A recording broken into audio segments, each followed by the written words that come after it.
Hello everyone, मैं हूं अनीस और आप देख रहे हो मार्वेलस एजुकेशन। आज की वीडियो जो है मैं बहुत ही इंटरेस्टिंग टॉपिक पे लाया हूं।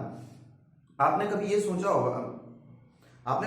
होगा कि यार अपना अर्थ जो है, धरती माता, वो ग्रेविटेशनल फोर्स लगाती है। अब ये ग्रेविटेशनल फोर्स लगाती है, वो कितना फोर्स लगाती है, मेरे ऊपर कितना फोर्स लगाती होगी। ये अब ग्रेविटेशनल फोर्स लगाती होगी तो मून के ऊपर भी लगाती होगी। मून के ऊपर कितना ग्रेविटेशनल फोर्स लगाता है, साथ ही में अदर ऑब्जेक्ट्स के ऊपर अगर छोटा सा एटम देख लिया जाए, एटम के ऊपर कितना फोर्स लगाता हो। ऐसे बहुत सारे सवालों का जवाब मैं बताऊंगा आपको इस वीडियो में। तो चलो ज्यादा टाइम वेस्ट ना करते हुए स्टार्ट करता हूं मैं आज का ये वीडियो।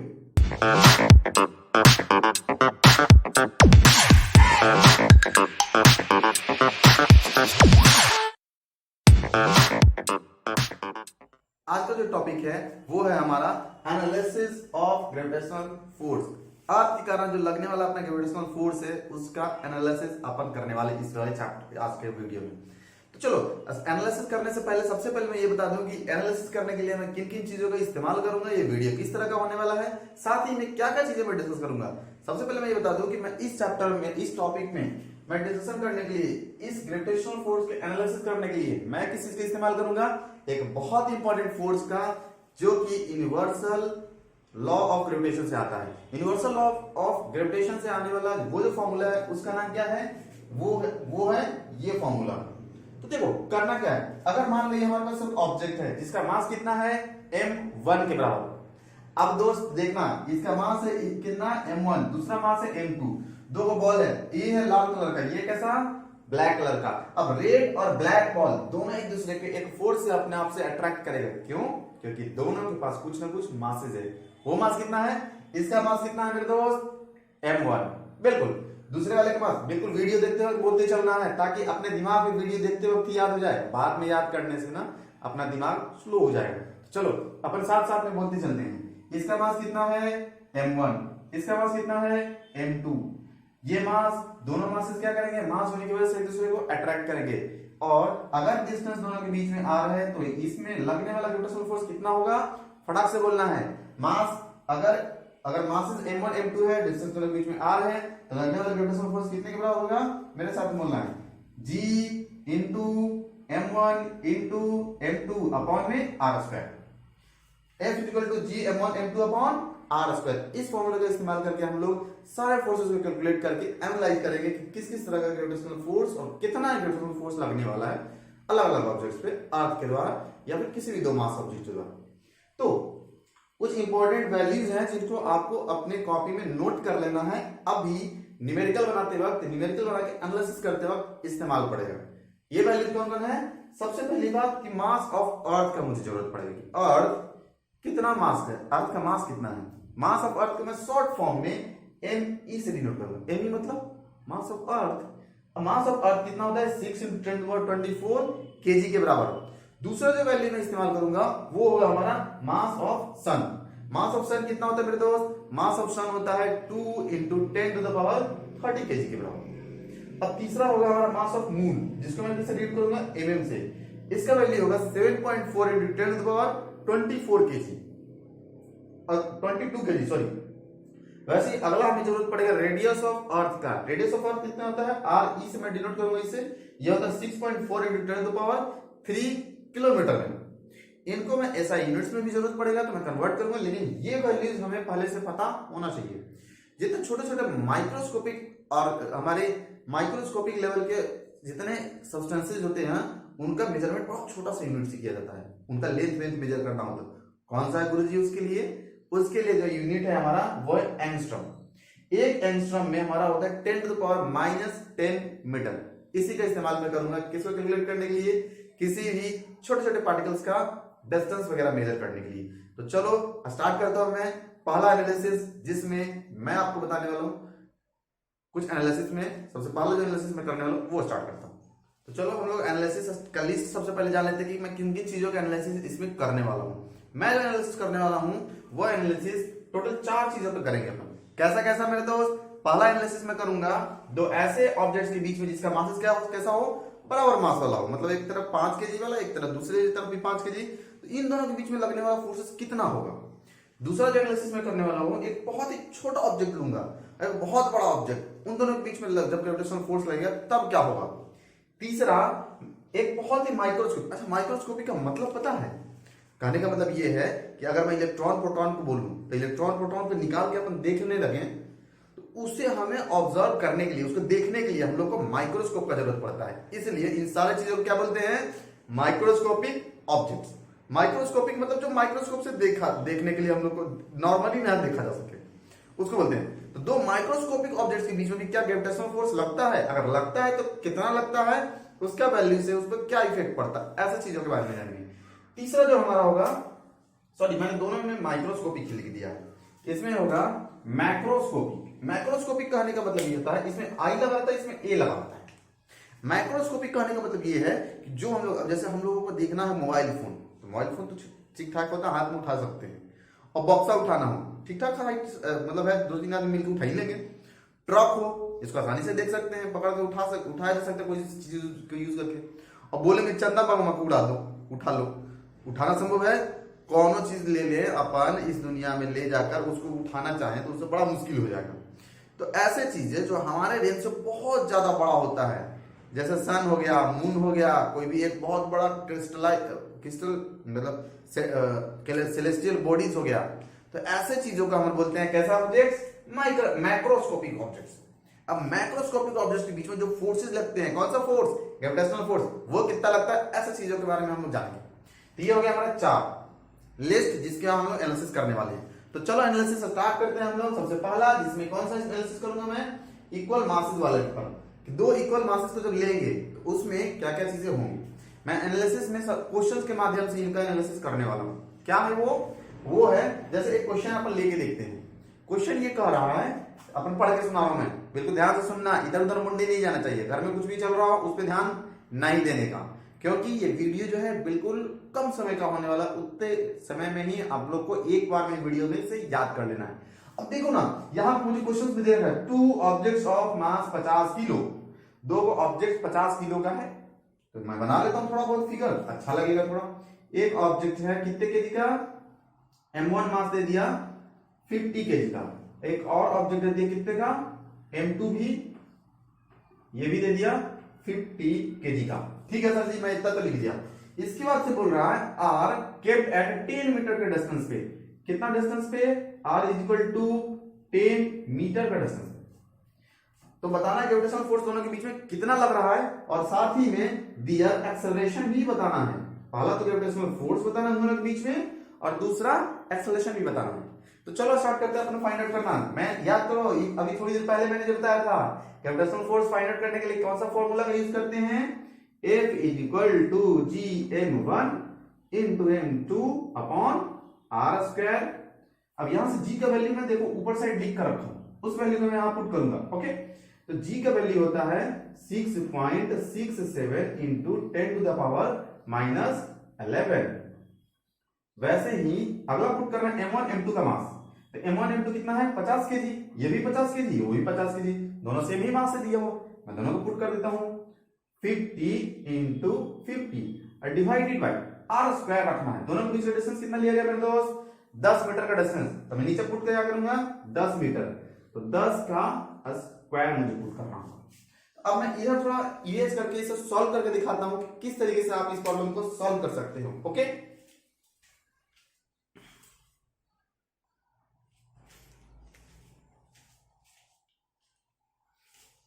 अब मैं यहां करके सॉल्व दिखाता हूं। ओके, इसे कैसे कर सकते हैं अपन? इसे यहां लेकर आते हैं। ये है मुझे दिया हुआ 6.67 इंटू, अब 10 का पावर में जो है ना उसे अपन ध्यान से लिखते हैं। 10 टू द पावर कितना है? माइनस 11 इंटू, अच्छा 50 इंटू 50 को ऐसे लिख सकते हैं क्या? एक बार मैं पूरे वैल्यूज लिख देता हूं, अगली बार मैं दिखाऊंगा। 10 का स्क्वायर कितना हो जाएगा? 100। ओके, अब मैं सारे पावर्स को एक जगह लाने की कोशिश करता हूं। यहां 6.67 है, इस डेसिमल को मैं हटा सकता हूं, तो नीचे कितना आ जाएगा? 100, राइट।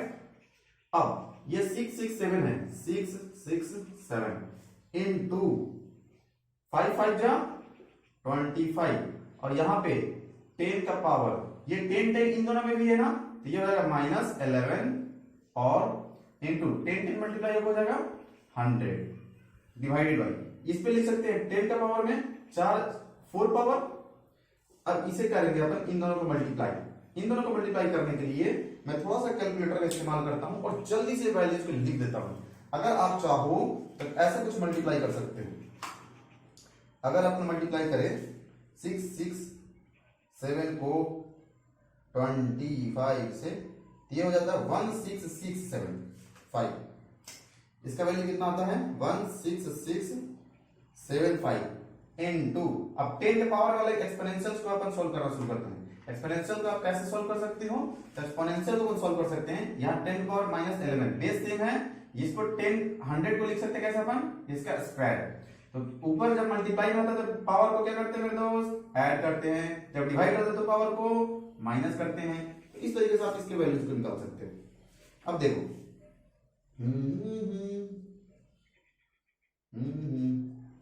10 का पावर में कितना 4, 11 4 15, 15 में से 2 गया -13। बस इतना न्यूटन का फोर्स जो है हमारा लगेगा इसके ऊपर। अब जनरली इसको स्टैंडर्ड फॉर्म में लिखना सही होता है, तो स्टैंडर्ड फॉर्म में अपन लिख दें। स्टैंडर्ड फॉर्म में लिखने के लिए मुझे पता है कि इसे मुझे कितने से डिवाइड करना पड़ेगा, 1 के ऊपर कितना 0, 1 2 3 4, फर्स्ट टाइम के बाद यहाँ डेसिमल आना चाहिए, तो 1 2 3 4 से 1 2 3 4 इससे मुझे मल्टीप्लाई करना पड़ेगा। तो नीचे मल्टीप्लाई किया तो ऊपर भी करना पड़ेगा 10 to the power 4 कर देते हैं अपन। तो ये हो जाएगा 1.66 इंटू 10 to the power, ऊपर कितना ऐड करेंगे तो 9 4 13 9 -9। इतना न्यूटन जो है फोर्स वो लगने वाला है इन दोनों ऑब्जेक्ट्स के बीच में। अब मुझे एक्सेलरेशन कैलकुलेट करके बताना मेरे दोस्त। मैं थोड़ा इन लंबे कैलकुलेशंस को थोड़ा इरेज करना चाहता हूं, और इरेज करके अपन ठीक है इजी बना देते हैं, इरेज करने की जरूरत नहीं पड़ेगी। जैसे इस वाले के ऊपर दोनों एक दूसरे के ऊपर कितना फोर्स लगा रहा है, ध्यान रहे ग्रेविटेशनल फोर्स जब भी लगता है दोनों के ऊपर क्या लगता है, सेम ही फोर्स लगता है। कहने का मतलब ये है इस पर जो फोर्स लग रहा होगा वही उधर से, ये हमारा बॉल जो है जितना फोर्स ग्रेविटेशनल फोर्स उसे अट्रैक्ट कर रहा होगा उतना ही वो भी अट्रैक्ट करेगा, दोनों तरफ से सेम फोर्सेस लगते हैं। अब फोर्स का वैल्यू तो मुझे निकल गया कितना ये, और मास भी पहले वाले का पता है कितना, तो फोर्स पता है हमें 1.66 into 10 to the power -9 Newton, और मास कितना पता है, मास मुझे पता है 50 kg। ये पहले वाले का, अगर मैं इधर वाले का लेकर चलूं तो अब यहां से कह सकते हैं एक्सेलरेशन बराबर, देखो फोर्स बराबर हमने फर्स्ट चैप्टर में सेकंड चैप्टर में force and laws of motion पढ़ रखा है। फोर्स बराबर क्या होता है मेरे दोस्त, मास इनटू एक्सेलरेशन। तो यहां से कर सकते हैं एक्सेलरेशन बराबर क्या हो जाएगा, force divided by mass. Force कितना लगा 1.66 इंटू 10 to the power -9, और मास कितना 50 kg। अब इसको डिवाइड करते हैं हम। डिवाइड करने के बाद मेरे पास कुछ वैल्यू ऐसे आएंगे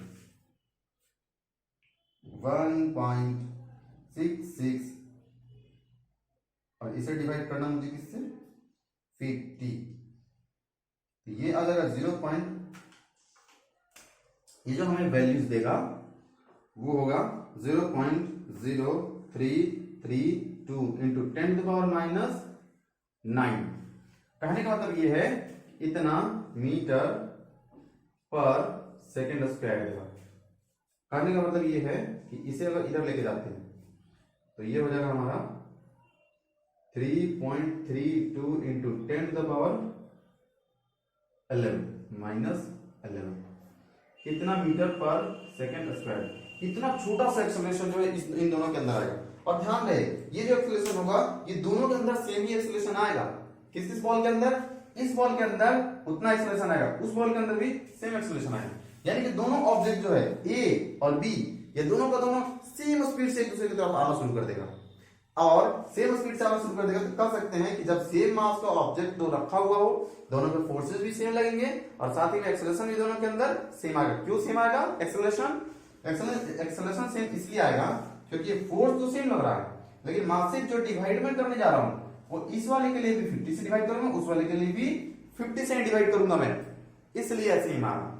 ये एक्सेलरेशन काफी ज्यादा कम के बराबर है। देख लो 3.39 -11 कहने का मतलब ये 11 को डेसिमल पहले बैठा रहे तब जाके 0.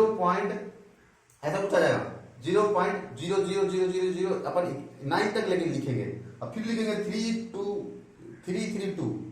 इतना छोटा सा एक्सेलरेशन की वजह से हो सकता है ऑब्जेक्ट हिलता हुआ भी मुझे ना दिखे, उस ग्रेविटेशनल फोर्स की वजह से। ये ग्रेविटेशनल फोर्स जो है बहुत ज्यादा कमजोर होता है, इस वजह से ये वैल्यू इतना कम आया। तो चलो अपन स्टार्ट करते हैं अपन सेकंड नंबर एनालिसिस ओके करेंगे। ओके, तो सबसे पहले मैं बता दूं कि ये जो हमारा g का वैल्यू है वो कितना होता है 6.67 into 10 to the power -11। दूसरा मास ऑफ अर्थ कितना दिया है, मास ऑफ अर्थ होता है हमारा 6 into 10 to the power 24 kg और मास ऑफ बॉल कितना 1 kg। अब देखो रेडियस ऑफ अर्थ जो दिया है ना वो हमारा कितना दिया है 6.4 into 10 power 3 किलोमीटर भी दिया है। किलोमीटर में इस वैल्यू को नहीं देखना है, इसे लाना होगा मुझे मीटर के अंदर। तो 6.4 into 10 power 3 किलोमीटर को मीटर में बदलने के लिए 6.4 into 10 power 3 किलोमीटर को मीटर में बदलने के लिए 10 power 3 से मुझे मल्टीप्लाई करना पड़ेगा और साथ ही में इसका करेंगे स्क्वायर। अब इसे सॉल्व कुछ ऐसे कर सकते हैं अपन, इसे सॉल्व करता हूं मैं यहां, इसे सॉल्व कर सकते हैं अपन, इन दोनों को मल्टीप्लाई करते हैं 6.67 into 6 ओके।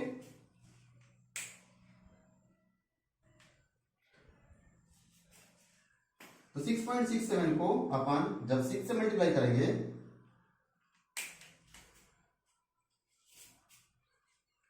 मैं मल्टीप्लाई करके लिखता हूं ओके।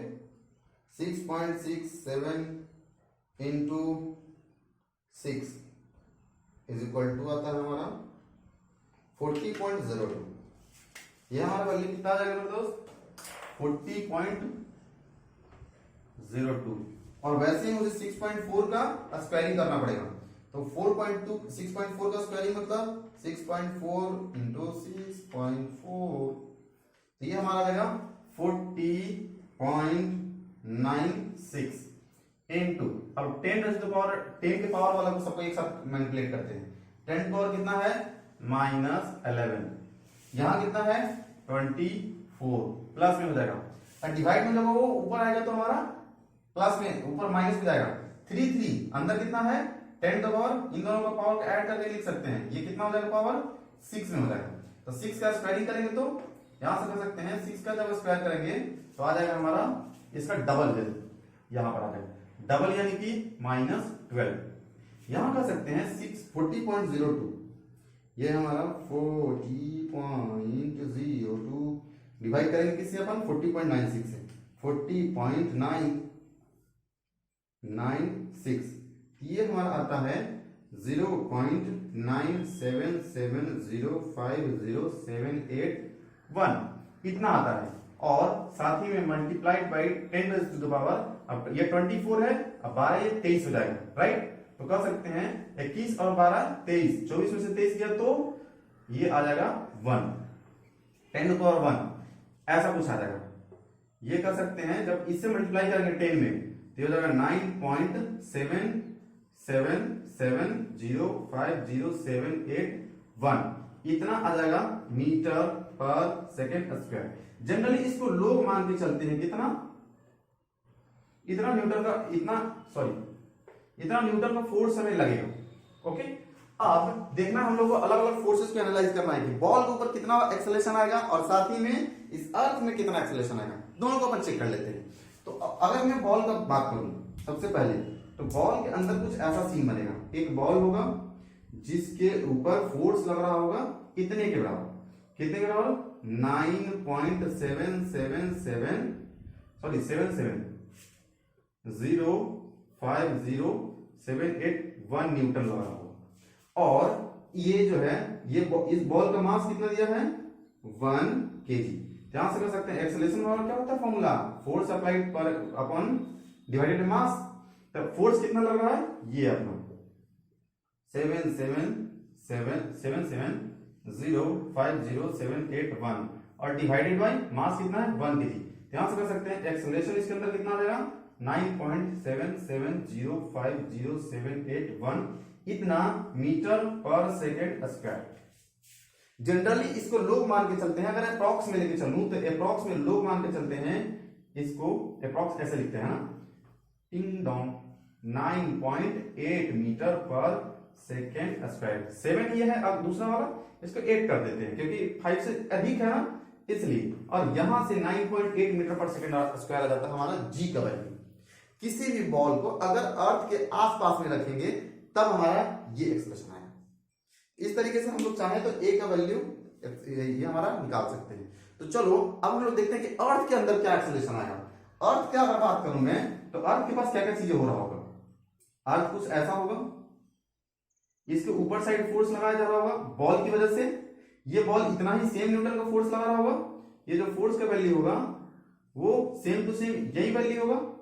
इसका मास ऑफ अर्थ कितना दिया हुआ है, ये है हमारा मास ऑफ अर्थ, यहां मैंने दे रखा है, ये रहा मास ऑफ अर्थ 6 × 10⁻24 kg।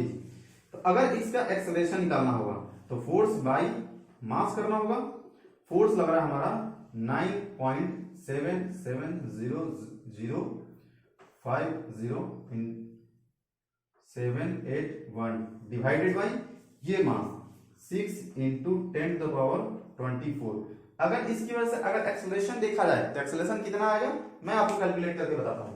ये जो एक्सेलरेशन आएगा इतना और डिवाइडेड बाई, मुझे डिवाइड करना होगा 6 और साथ ही में डिवाइड करना होगा 10⁻24 से, 10⁻24 से। तो ये आएगा हमारा लगभग कुछ इतना, ये हमारा आ जाएगा 1.628 × 10⁻⁻25 उत्तरी। कहने का मतलब ये है कि जो अर्थ के अंदर एक्सेलरेशन आएगा, जिस रफ्तार से अर्थ को बॉल खींचेगा उसका वैल्यू लगभग आएगा 1.6, यानी कि इसको अब पहले 25 को जीरो बिठाना है, 0.0000000 ऐसे बिठाते जाइए कितनी बार 24 टाइम्स एकदम बिठा दो। अब उसके बाद लिखो 1628, ये एक्सेलरेशन आएगा। भैया 9.8 तो हम लोगों को दिखता है, कोई बॉल ऐसे गिराते हैं 9.8 उसके अंदर एक्सेलरेशन जो आता है वो गिरता हुआ दिखता है, और ये एक्सेलरेशन अगर अर्थ के अंदर आया, इस एक्सेलरेशन से अर्थ ऊपर की तरफ मूव करेगा तो कह सकते हैं नहीं के बराबर ही मूव किया ना वो। इस वजह से हम लोग को अर्थ मूव करता हुआ कभी भी नहीं दिखता है। जब भी छोटे बॉल को अर्थ के आसपास अपन रखेंगे तो अर्थ के हमारा बॉल के अंदर अगर 1 kg का मास है तो उसमें 9.8 के आसपास एक्सेलरेशन आएगा। अगर दूसरा कोई बॉल है, अगर हमारा अर्थ के अंदर देखा जाए तो अर्थ के अंदर कितना एक्सेलरेशन आएगा। तो ये है हमारा इन दोनों का सेकंड नंबर एनालिसिस। अब चलते हैं हम लोग थर्ड नंबर एनालिसिस की तरफ। ओके,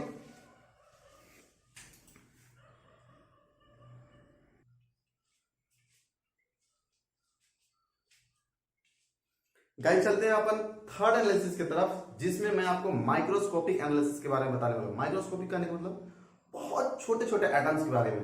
तो देखते हैं अपन दो हाइड्रोजन के बीच में लगने वाले फोर्सेस कितना होता है। जैसे बोल रहा है क्वेश्चन हमारा अगला वाला, find out force of attraction between two hydrogen atoms kept at 1 angstrom apart. दो को हाइड्रोजन एटम लेना है, क्या लेना है मेरे दोस्त, हाइड्रोजन एटम। ये है हमारा पहला हाइड्रोजन एटम और दूसरा हाइड्रोजन एटम ऐसा है। इन दोनों को 1 एंगस्ट्रॉम के डिस्टेंस पे रखना है। अब ये बताओ कि इन दोनों के बीच का फोर्सेस कितना लग रहा है, ये सिर्फ बता देते, सिर्फ फोर्सेस अपन बता देते हैं क्योंकि इस पे लगने वाला जो हमारा ग्रेविटेशनल फोर्स होगा या एक्सेलरेशन होगा वो बहुत ना के बराबर होता है। अपन सिर्फ फोर्स कैलकुलेट कर लेते हैं। तो फोर्स क्या होगा, Gm mass of hydrogen into mass of hydrogen upon radius का स्क्वायर। अब रेडियस देखना, रेडियस हमारा दिया कितना 1 एंगस्ट्रॉम। 1 एंगस्ट्रॉम में हमारा कितना होता है मेरे दोस्त 10⁻⁻10 meter. Mass of hydrogen 6.67 G का वैल्यू, मास ऑफ हाइड्रोजन कितना होता है 1.6 इंटू 10⁻⁻27 और इसका इसी से इसका स्क्वायर करना पड़ेगा क्योंकि दो बार है ना मास ऑफ हाइड्रोजन। साथ ही नीचे मैं रख सकता हूं रेडियस, इसका दोनों के बीच का डिस्टेंस एक एंगस्ट्रॉम के डिस्टेंस पे रखा गया है, 10⁻10 का स्क्वायर कर सकते हैं। तो ये अपन जब इसका मल्टीप्लिकेशन करेंगे तो कुछ ये वैल्यूज आएंगे। मैं मल्टीप्लिकेशन करके आपको बताता हूं। 6.67 इंटू 1.6 इंटू 1.6 ओके 17.075। ये हमारा जो वैल्यू आ रहा है वो आ रहा है 17.075। 17.075। अब 10 का पावर में क्या क्या बनेगा, ये दिख रहा है मुझे माइनस कितना 54 और यहां बनेगा -20, तो ऊपर जाएगा प्लस 20। इसे कर सकते हैं 17.075 इंटू 10 टू द पावर, इसे माइनस करेंगे तो -34। जब फोर्स ही इतना छोटा लग रहा है -34 के बराबर, मतलब 33 को जीरो बिठाते जाना है, उसके बाद डेसिमल के पहले 0.0000 33 को जीरो बिठाइए तब 17 आएगा। तो इतना छोटा, तो 1 न्यूटन होने में तो इसको आंधी आ जाएगा। तो ये फोर्स ही जब इतना छोटा है तो इसके अंदर डिस्प्लेसमेंट कितना होगा ये आप अंदाजा लगा सकते हो। ओके, चलो अपन देखते हैं अगला एनालिसिस। अगला एनालिसिस जो है जिसमें मैं आपको दो मैक्रोस्कोपिक ऑब्जेक्ट्स के बीच में फोर्सेस बताऊंगा। ये तो हमारा इतना छोटा सा वैल्यू आया था, उस वैल्यू को देख लेते हैं। तो लास्ट एनालिसिस के ऊपर आ रहे हैं अपन, जो कौन सा है, मैक्रोस्कोपिक एनालिसिस। अब मैं आपको सबसे लास्ट एनालिसिस बताने जा रहा हूं, जो है कैसा, दो मैक्रोस्कोपिक ऑब्जेक्ट्स के बीच में, दो मैक्रोस्कोपिक ऑब्जेक्ट्स के बीच में हमें फोर्सेस कितना मिलने वाला है ये जानते हैं अपन। तो देखो अभी मुझे जानना है किसके किसके बीच में, अर्थ और मून के बीच में, दोनों बहुत बड़ा बड़ा ऑब्जेक्ट होता है ना, इन्हीं दोनों के बीच में हमें जानना है कि ग्रेविटेशनल फोर्स लगता है, कितना फोर्स लगता है ये ग्रेविटेशनल फोर्स। अब ग्रेविटेशनल फोर्स देख लेते हैं। मास, ग्रेविटेशनल फोर्स का हमारा फॉर्मूला सबसे पहले लिख देते हैं, जो क्या होता है मेरे दोस्त, वो होता है F equals to GE mass of earth into mass of moon divided by उन दोनों के बीच का डिस्टेंस का स्क्वायर। तो यहाँ 6.67 इंटू 10 टू द पावर -11 ये होगा G का वैल्यू। मास ऑफ अर्थ जो होता है वो यहाँ दे रखा मैंने 6 into 10 to the power 24 kg। और वैसे ही मास ऑफ मून का बात किया जाए तो 7.4 into 10 to the power 22 kg divided by दोनों के बीच का डिस्टेंस, जो कि कितना होता है 3.84 इंटू 10 टू पावर 8 मीटर। ये होता है इन दोनों के बीच का डिस्टेंस। इसका स्क्वायरिंग मुझे करना पड़ेगा। अब मल्टीप्लाई करके चेक कर लेते हैं कि मल्टीप्लिकेशन करने के बाद हमारा कितना आने वाला है। अगर 6.67 को मैं मल्टीप्लाई करता हूँ 6.67 इंटू 6 इंटू 7.4 तो ये मेरा आ रहा है 296.148 डिवाइडेड बाई, मैं 3.84 का स्क्वायर अपन निकालने चलते हैं, 3.84 का स्क्वायर, ये आता है हमारा 14.7456 इंटू, अब 10 एक्सपोनेंशियल वाला साथ सॉल्व कर लेते हैं अपन। एक्सपोनेंशियल में क्या बन रहा है -11, यहाँ पर +24 और वहां बन रहा है +22 और नीचे -16, 8 2 जा 16 और 16 वहां आ जाएगा। अब इन दोनों को जब डिवाइड करेंगे तो कुछ ऐसा सीन बनेगा, 296.148 डिवाइडेड बाय 14.7456, ये हमारा जाएगा 20.083 into 10 raise to the power, यहां देख रहे हैं 24 और 22 कितना हो जाएगा हमारा, लिख लेते हैं एक बार, 26 10 36 और 10 46 46 और माइनस, ये दोनों को अपन ऐड करेंगे तो कितना आ जाएगा 16 17 17 10 27 27। अब इसे माइनस करेंगे तो ये हमारा 20.083 इंटू 10 द पावर, ये हो जाएगा 9 2 3 इंटू 19, इतने न्यूटन का फोर्स लगेगा, जो कि फोर्स काफी बड़ा दिख रहा है मुझे, इतना बड़ा सा फोर्स लग रहा है। 20 पे 19 को जीरो बैठाते चले जाइए, इतना लंबा फोर्स, मतलब अरबों खरब भी बहुत ज्यादा पार हो जाएगा, कह सकते हैं अपन। तो ये हमारा इतना न्यूटन का फोर्स जो कि अर्थ और मून के बीच में लगता है, जो कि फोर्स बहुत बड़ा है फोर्स। तो बड़े अब हमें इस कंक्लूजन से यही पता चला है कि हमारा अर्थ और मून के बीच जो फोर्सेस लगते हैं वो काफी बड़े होते हैं। वहीं अगर देखा जाए छोटे छोटे पार्टिकल जो कि हाइड्रोजन एटम्स वगैरह हो गया, या फिर 1 kg का बॉल जो मैंने अर्थ के ऊपर रखा, इन सबों में फोर्सेस जो थे वो बहुत कम थे। तो ये था हमारा आज का वीडियो, जिसमें मैंने आपको अलग अलग तरह का एनालिसिस बताया, और मिलते हैं अगले वीडियो में एक बहुत ही शानदार टॉपिक्स के साथ, जिसमें मैं आपको नई चीजें बताऊंगा। अब आ चुके हैं हम लोग वीडियो के लास्ट में, जिसमें मैं आपसे पूछूंगा एक सवाल, जिसका कमेंट बॉक्स में नीचे आंसर देना है, जिसका करेक्ट होगा उसे मिलेगा हमारे, उसका कमेंट को किया जाएगा सबसे टॉप पे। मिलता है अगले वीडियो में, तब तक के लिए बाय बाय।